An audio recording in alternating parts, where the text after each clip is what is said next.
Bien, pour poursuivre le cours, nous avions fini de corriger les trois questions que je vous avais demandé de faire pour aujourd'hui. Et il nous restait à corriger cette carte que je vous avais demandé de compléter hein, à l'aide de votre manuel page 125. Et donc, cette carte qui illustre le petit A de ce cours, une organisation de plus en plus multipolaire.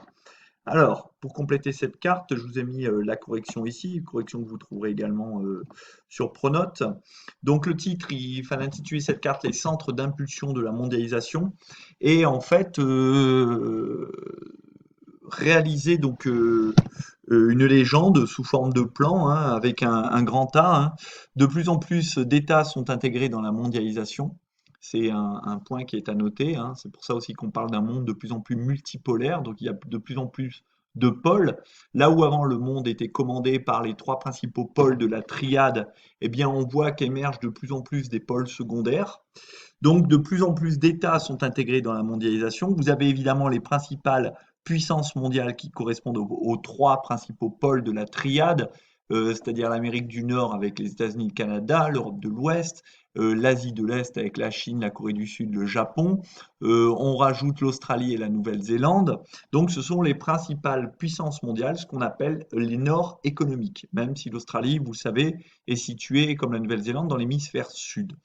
On parle même de triade élargie, parce que la triade à l'origine ne comprenait que le Japon et la Corée du Sud pour l'Asie de l'Est, l'Europe de l'Ouest, bon, n'a pas changé, l'Amérique du Nord. Aujourd'hui, on parle de triade élargie, qui est symbolisée par les cercles bleus, parce que notamment une grande partie de la Chine a été intégrée, de même qu'une partie de l'Europe centrale aussi a été intégrée à l'Europe de l'Ouest, d'où le terme de triade élargie. En jaune, vous trouvez les pays émergents, hein. Parmi ces pays émergents, on va trouver certains pays qui sont assurés, qu'on appelle les BRICS, hein, de l'acronyme qui veut dire Brésil, Russie, Inde, Chine et Afrique du Sud, mais donc qu'on retrouve ici, hein, Inde, Chine, Brésil, Russie, Afrique du Sud. Mais outre ces pays émergents qui font partie des BRICS, on en trouve d'autres pays émergents comme par exemple l'Argentine et le Chili, le Mexique, l'Arabie saoudite avec les Émirats arabes unis, la Malaisie, Singapour, font également partie des pays émergents. Donc ces principales puissances mondiales qui font partie essentiellement de la triade, on parle même de triade élargie aujourd'hui, les pays émergents dont font partie les BRICS, sont des régions du monde ou des États qui sont particulièrement intégrés dans la mondialisation. Et nous avons vu qu'au cœur de ces États intégrés dans la mondialisation et au cœur de ces trois principaux pôles économiques qui constituent la triade élargie, eh bien, on trouve l'archipel mégalopolitain mondial, hein, qui est symbolisé par cette flèche rose qui unit les trois principaux pôles de la triade, comme vous avez pu le voir sur des documents précédents et sur des cartes précédentes. Ensuite, si on complète cette légende, on arrive à un grand B, des espaces moteurs de la mondialisation, c'est-à-dire les espaces qui sont vraiment au cœur de la mondialisation et qui impulsent la mondialisation. Donc ce sont d'abord les métropoles de rang mondial. Alors en Europe, il y en a deux principales, Paris et Londres. Puis on a deux secondaires, on va dire Francfort et Moscou, on pourrait rajouter Berlin. En Amérique du Nord, on en a une principale, c'est New York. Des métropoles de rang mondial secondaire, on a Washington, Chicago, Los Angeles. Et en Asie, on a une grande métropole de rang mondial, c'est Tokyo, et des métropoles ensuite de rang mondial, mais un petit peu secondaire, comme Séoul en Corée du Sud, Beijing ou Pékin en Chine, Shanghai en Chine également, et Hong Kong avec son statut spécial en Chine. Mais on voit que dorénavant, des métropoles de rang mondial touchent également des pays émergents, hein. On peut penser à l'Inde avec Mumbai, ex-Bombay, Singapour, bon, qui était relié au pays du Nord, mais Dubaï aux Émirats arabes unis, Johannesburg en Afrique du Sud, Sao Paulo, Buenos Aires et en Amérique du Sud et Mexico en Amérique centrale, ainsi que, pardon, j'avais oublié, Sydney en Australie. Des espaces moteurs de la mondialisation qu'on oublie souvent, c'est les paradis fiscaux, ces paradis fiscaux qu'on appelle aussi en géographie l'antimonde. parce que finalement, c'est un peu le revers de la mondialisation, hein, c'est pas l'aspect positif de la mondialisation. Les paradis fiscaux, comme leur nom l'indique, pour les gens qui possèdent beaucoup d'argent et qui payent beaucoup d'impôts, ben, ce sont des paradis car ils permettent justement de ne payer pas beaucoup d'impôts et ces paradis fiscaux sont utilisés par les plus grandes fortunes pour essayer de payer moins d'impôts et également par les plus grandes firmes transnationales, hein. On peut penser à, je sais pas, Google, Amazon, notamment les GAFAM, qui vont se servir des paradis fiscaux pour essayer de verser moins d'impôts. Et puis, les espaces moteurs de la mondialisation, il ne faut pas oublier également les grandes façades maritimes, avec la première façade maritime qui est la façade est-asiatique, hein, qui va du nord de Tokyo jusqu'à Singapour. Ensuite, vous avez la Northern Range qui, en Union européenne, longe les côtes de l'Angleterre, de la France, de la Belgique, de l'Allemagne, des Pays-Bas. Et vous avez la façade de l'Est des États-Unis, la façade maritime de l'Est des États-Unis jusqu'à New York, et de l'Ouest des États-Unis au niveau de Los Angeles. Et vous avez une nouvelle façade maritime de Buenos Aires à Sao Paulo, à l'ouest de l'Inde, et à l'est de Sydney. Donc une façade maritime, je rappelle, hein, c'est une ensemble de ports, hein, qui sont très proches les uns les autres et qui ont des relations à la fois de complémentarité et de concurrence. Donc, ceux-ci constituent les principaux espaces moteurs de la mondialisation et donc qui vont impulser la mondialisation. Voilà ce qu'il fallait faire pour pouvoir compléter cette carte. Donc, puisque nous sommes dans une organisation de plus en plus multipolaire, hein, je vais m'appuyer sur la carte, hein, pour résumer le cours, hein, ce que vous auriez noté en cours et ce que je vous ai mis comme trace écrite. Au sein de cette organisation de plus en plus multipolaire, on trouve le pôle dominant classique, hein, c'est la triade élargie avec trois grandes aires de puissance. À l'échelle mondiale, ce sont trois pôles majeurs qui vont jouer un rôle primordial dans la mondialisation. C'est donc, je vous l'ai dit plusieurs fois, hein, l'Amérique du Nord, l'Europe de l'Ouest avec l'Union européenne notamment, et l'Asie orientale ou l'Asie de l'Est. Cet ensemble, hein, cette triade élargie, produit 80% de la richesse mondiale et génère trois quarts des flux commerciaux. Donc, ça compte pour une part très importante du commerce mondial. Cette triade élargie, vous en trouvez la définition page 125 de votre manuel.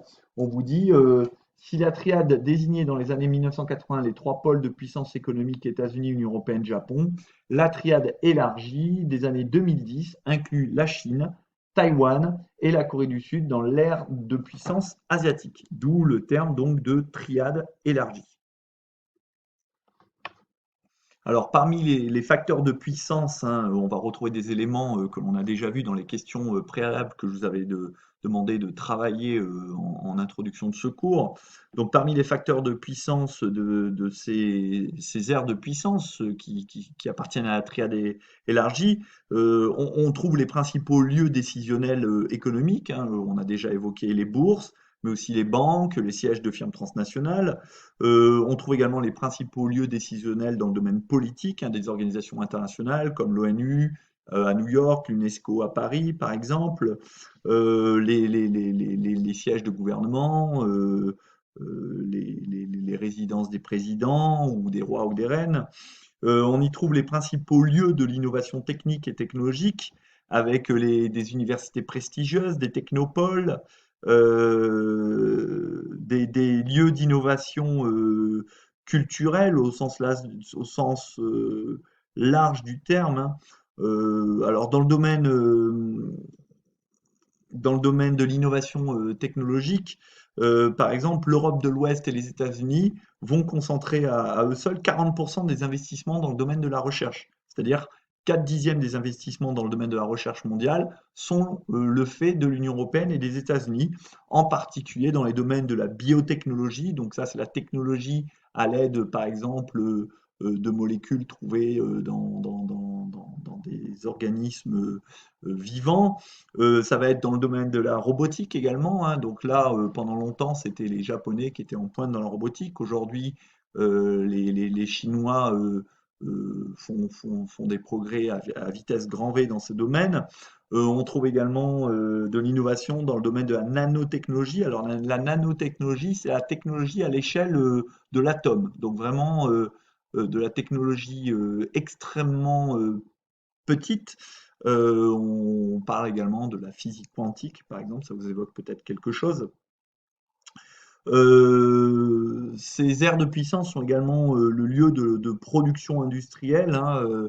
On peut penser notamment à la Chine, hein, vous savez, l'atelier du monde ou l'usine du monde qui produit à peu près 40% des biens manufacturés dans le monde. Ce sont également des foyers de peuplement très anciens. Ce sont l'Asie du Sud et l'Asie de l'Est ainsi que l'Europe de l'Ouest. Ce sont les trois plus anciens foyers de peuplement sur Terre. Comprenez bien sûr que l'Amérique du Nord est un foyer de peuplement un peu plus tardif. Foyer de peuplement, c'est-à-dire un lieu de concentration humaine depuis très longtemps. Alors, on sait bien que l'Amérique du Nord était déjà peuplée avant l'arrivée des colons européens, mais il n'y avait pas une très forte concentration humaine. Aujourd'hui, il y a une forte concentration humaine et depuis relativement longtemps, et notamment sur la côte est ou la côte ouest. Donc ce sont des foyers de peuplement, ce sont des zones plutôt riches, hein, que l'on regarde le PIB global ou le PIB par habitant. Alors évidemment, si on regarde le PIB global est plus important en Amérique du Nord, en Europe de l'Ouest, qu'en Chine, par exemple, parce qu'en Chine, il y a 1,3 milliard d'habitants. Donc si on divise la richesse de la Chine, qui est à peu près équivalente à celle des États-Unis, mais par un nombre d'habitants qui est à peu près 4 fois plus grand, forcément, la richesse par habitant d'un Chinois est beaucoup plus faible que celle d'un Américain. Ce sont des pays également qui sont, ou des aires de puissance qui sont développées. Alors le développement, notamment le développement humain, parce que le développement économique, on le mesure avec le PIB, mais le développement humain, on utilise un indicateur qui s'appelle l'indice de développement humain, ou l'IDH, c'est du moins l'un des indicateurs les plus utilisés. Eh bien, l'IDH de ces aires de puissance est supérieur à 0,7. Donc, ce sont des pays dits développés, c'est-à-dire qui ont une espérance de vie élevée, c'est-à-dire un bon système de santé, dans lequel les taux de scolarisation et d'alphabétisation sont élevés et dans lequel évidemment la richesse est assez importante. Comme ce sont des grands foyers de peuplement, ces aires de puissance, eh bien, ce sont également de grands foyers de consommation. Et c'est important, hein, notamment pour les industries, de produire, d'avoir besoin de main-d'œuvre. Ils vont avoir la présence d'une forte main-d'œuvre, donc pour pouvoir embaucher beaucoup d'ouvriers, beaucoup de salariés, de tout niveau de qualification d'ailleurs, hein, très peu qualifiés comme très hautement qualifiés. Et puis, comme il y a un important bassin de consommation, ça va permettre d'écouler sur des marchés intérieurs, je pense notamment à la Chine et à l'Asie de l'Est, eh bien, les productions de leurs entreprises.